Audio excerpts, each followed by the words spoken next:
CTCC et la CSN ont vu dans leur rang des personnages qui sont devenus historiques, non seulement au plan syndical, mais au plan national québécois.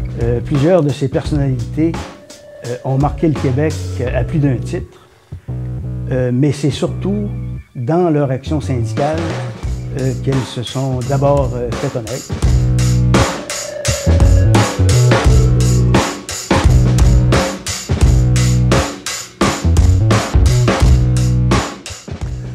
Les personnages marquants au niveau de la CSN, c'est sûr que si on prend le premier président, nommé Beaulieu, imaginez-vous en 1921 se mettre en tête puis de prendre en charge un mouvement syndical en 1921.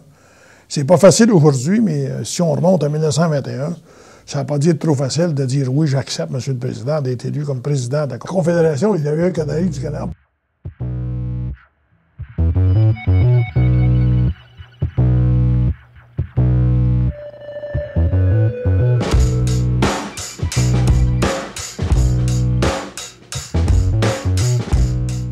Alfred Charpentier, qui était un travailleur de Montréal, membre de l'Union américaine, il s'est rendu compte que c'était anormal que des travailleurs québécois de langue française soient membres de syndicats américains. Alors, il a écrit un livre, tout travailleur de la construction qu'il était, il a écrit un livre qui s'appelle « Ma conversion au syndicalisme catholique ». Alfred Charpentier, c'est un président, moi je vous dis ce que j'ai lu, puisqu'on m'en a compté, j'ai parlé avec Gérard Picard à l'époque. Puis Gérard Picard disait, Alfred Charpentier, lui, c'était des communications avec les évêques, des communications avec les aumôniers du mouvement. Les aumôniers, c'était des conseillers moraux à l'époque. Charpentier était plus attentionné avec ces personnages-là qu'il l'était avec les travailleurs et les travailleuses.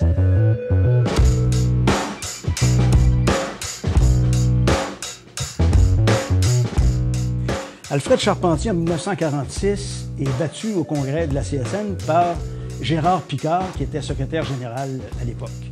Gérard Picard apportait avec lui le modernisme, parce que la CSN, la CTCC jusqu'en 1946, était plutôt corporatiste, a mené des combats importants, mais c'était pas une organisation dont la revendication était la marque première. Gérard Picard arrive, c'est un journaliste de Québec, d'une intelligence fulgurante, un tout petit homme, 5 pieds 2 maximum, mais d'une intelligence et d'une clarté d'expression. Le mouvement se transforme avec Picard. Picard qui est un personnage très important à la CSN. On avait même une salle, la salle de l'exécutif porte son nom, la salle Gérard Picard, parce qu'on sait que Gérard Picard, c'est lui qui a probablement tout bouleversé la CSN de fond en comble, en décidant avec Marchand à l'époque aussi, avec Jean Marchand, qui lui est secrétaire général de Picard, de déconfessionnaliser la CSN. À l'époque, on était membre de la Confédération des travailleurs catholiques du Canada. Et Picard, lui, pour déconfessionnaliser le mouvement, il fait en sorte que les membres, ils sont membres des syndicats et non pas de la CSN. Il déconfessionnalise la CTCC, ça devient la CSN, et les membres de la CSN, ce sont ces syndicats. Et Picard a joué un rôle plus qu'important. C'était un homme sensationnel.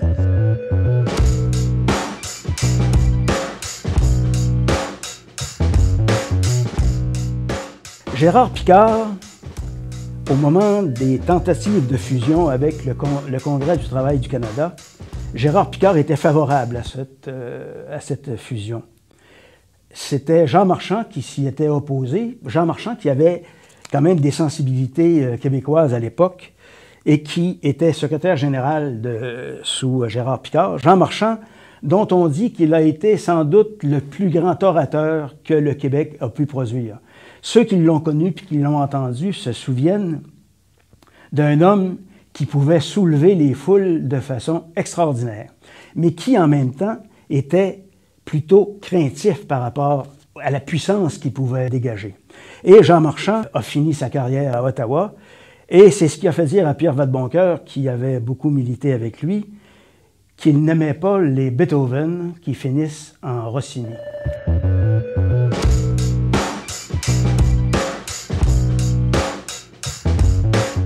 Alors Pierre Vadeboncoeur, c'est un des grands essayistes que le Québec a pu connaître. Il a été de 1950 à 1975 un conseiller syndical à la CSN, un écrivain d'une très, très, très grande valeur, un homme pour qui j'ai beaucoup d'admiration, qui a écrit un livre extrêmement important, La ligne du risque, en 1964, dans lequel il fait d'ailleurs une étude très approfondie de ce qu'est le syndicalisme américain dans son essence. Pierre Vadeboncoeur, écrivain et syndicaliste engagé, André Lheureux, Paul Clich, qui ont abattu un boulot extraordinaire, des grands hommes au secrétariat d'action politique de la CSN.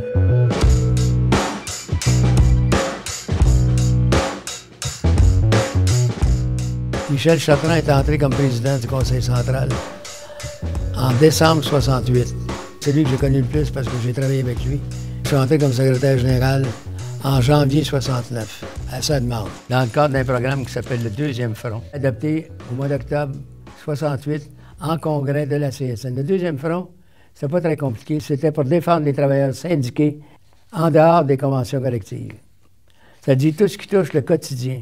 Michel Chartrand, qui était président, a fait en sorte que le Conseil central de Montréal axe tous ses efforts vers la mise en marche du Deuxième Front. Michel Chartrand, un compagnon de lutte de Pierre Vadeboncoeur, a aussi marqué la CSN en tant que président du Conseil central de Montréal et surtout en tant que défenseur, porte-parole de la question de la santé et sécurité au travail.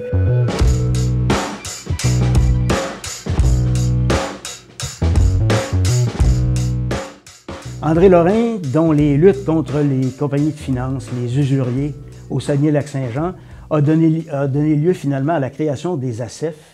Et ces luttes aussi pour fournir une aide juridique aux travailleurs en difficulté a mené le ministre de la Justice de l'époque, Jérôme Choquette, à créer l'aide juridique.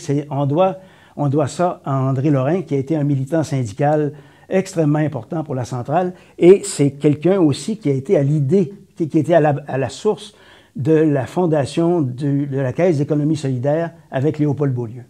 André Lorrain. Je pense que jamais on a rendu à cet homme ce qui lui revenait, parce que Lorrain a fait beaucoup. Marchand, à l'époque, voyait l'endettement des ouvriers, voyait tout un peu la présence des compagnies de finances. Il y a beaucoup de jeunes au Québec qui n'ont pas connu ça. La Rosso Finance, Beneficial Finance, Niagara Finance. Et les ouvriers allaient souvent se mettre dans la gueule du loup en empruntant là-dedans parce que les banques ne voulaient pas leur prêter. L'adage disait on ne prête qu'aux riches, hein, c'était connu. Et le monde allait dans les compagnies de finances avec des taux usuraires. Et là, Marchand voyait l'endettement des ouvriers. Il dit, il faut s'occuper de ça. Il a nommé sur pied un service de la consommation, André Lorrain. André Lorrain a fait des enquêtes qui lui ont presque coûté la vie. André Lorrain a été victime d'un attentat, c'est éprouvé d'ailleurs. André Lorrain, c'est le père des caisses d'économie, des ACEF, qui ont libéré les ouvriers de tout cet endettement-là. Avec Lorrain, avec André Lheureux aussi qui s'occupait de l'action politique. Donc, deux André qui se sont occupés de ce que Pepin appelait le Deuxième Front. Ils sont occupés, même avant que Pepin ne préconise, le système de service de consommation. Puis là, Lheureux est arrivé avec l'action politique, mais tout ça, amalgamé ensemble, ça a fait que les lois ont changé.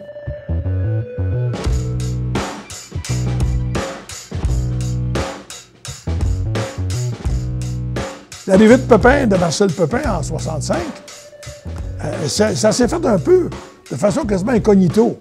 Mais je peux-tu vous dire que Pepin est sorti de l'ombre, ça prétendrait rien. Hein? Pepin donne un souffle à la CSN assez formidable. Ses premiers rapports, une société bâtie pour l'homme, ça a fait époque. Une société bâtie pour l'homme, oui, mais une société bâtie pour l'homme, on va faire comment? Il dit le Deuxième Front. On s'occupe du premier front. Le premier front pour Pepin, c'est la convention collective qu'on négocie dans le milieu de travail. Puis il y a le deuxième front. Quand on sort de la shop, il faut s'occuper de nos membres quand ils sortent des milieux de travail. Et ça donne le deuxième front. On va s'occuper de politique. Parce que moi, j'ai toujours dit, puis j'ai appris ça à la CSN, Je disais ça à mes enfants. L'air que tu respires est politique, l'eau que tu bois est politique. Donc, occupe-toi de la politique, parce que si tu n'en occupes pas, on va s'occuper de toi. Donc, Pépin nous éveille là-dessus, au sens politique, au sens idée de quand il est travailleur, il faut qu'il s'occupe de politique. Et ça, Pépin a laissé cet héritage-là, qui persiste encore. Marcel Pépin, le grand dirigeant du Front commun de 1972. C'est grâce à lui si le Front commun a pu obtenir le 100 $ minimum par semaine de revenus.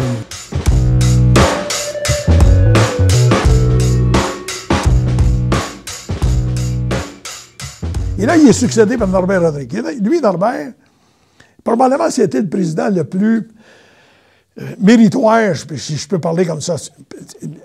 Norbert est arrivé un peu de façon comme Pépin, un peu tranquille.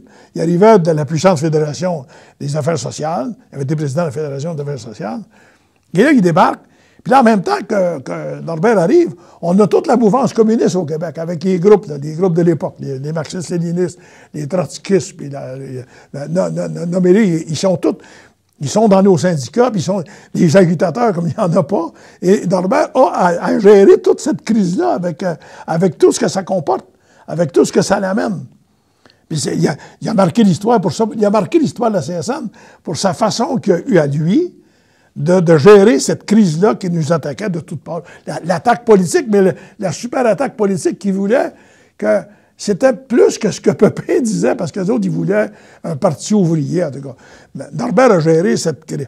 J'appelle ça une crisette, là, mais une crise qui a perduré. Norbert a été très, très méritoire de gérer tout ça.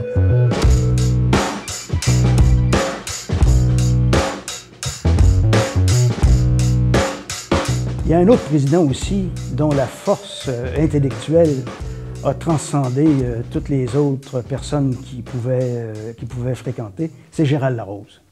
Gérald Larose a été la personne qui a occupé la présidence de la CSN durant le plus grand nombre d'années, c'est-à-dire de 1983 à 1999. C'est quelqu'un aussi, Gérald Larose, qui a opéré un virage parce que le syndicalisme s'est transformé de la même manière que la société québécoise s'est transformée. Sous sa direction, la question de la prise en charge par les travailleurs de leur propre devenir, la question du pouvoir à prendre dans les milieux de travail, c'est une question qui a été très développée. Larose a laissé une marque importante au niveau du mouvement. A marqué le mouvement de par sa façon d'approcher, je disais pas la politique, mais le politique. Larose a attaqué le politique d'une façon assez de front.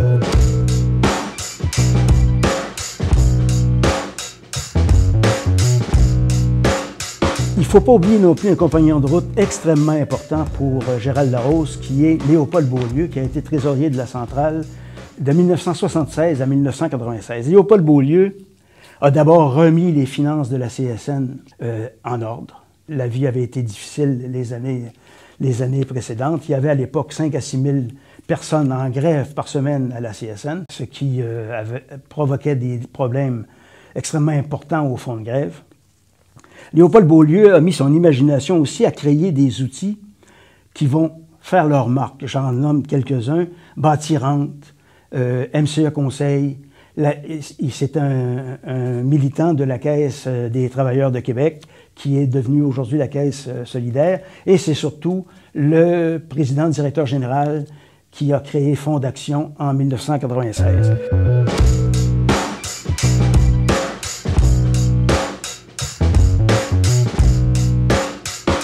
Francine Lalonde.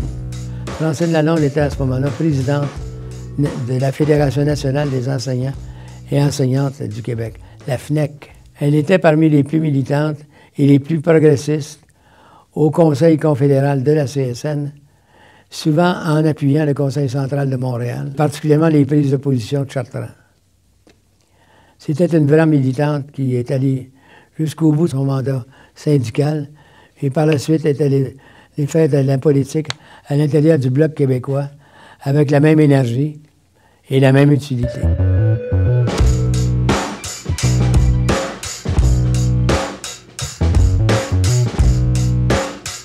Monique Simard a fait sa marque à la CSN en mettant en avant la question de l'équité salariale, l'égalité des hommes et des femmes. Ces questions-là n'auraient pas été ce qu'elles ont été sans l'apport extrêmement important de Monique Simard. Et c'est sous la présidence de Claudette Carbonneau, la première femme à occuper le poste de président de la CSN, que la question de l'équité salariale a finalement été réglée après, je dirais, une vingtaine d'années de revendications, de combats, de négociations, etc.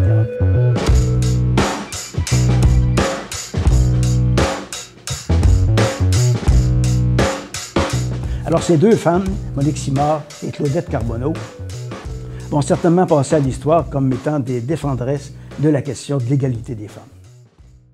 Probablement, le plus grand succès de Claudette, c'était l'équité salariale, un combat qu'elle a mené puis qu'elle a conclu avec d'autres femmes du mouvement, avec Monique Simard, avec tous ceux qui ont passé, qui se sont battus pour l'installation d'un comité de conditions féminines. C'était pas acquis.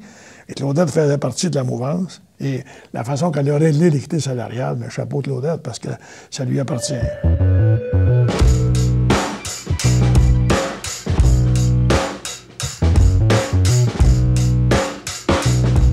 Soit dit en passant, les femmes à CSN, au niveau du membership, sont majoritaires.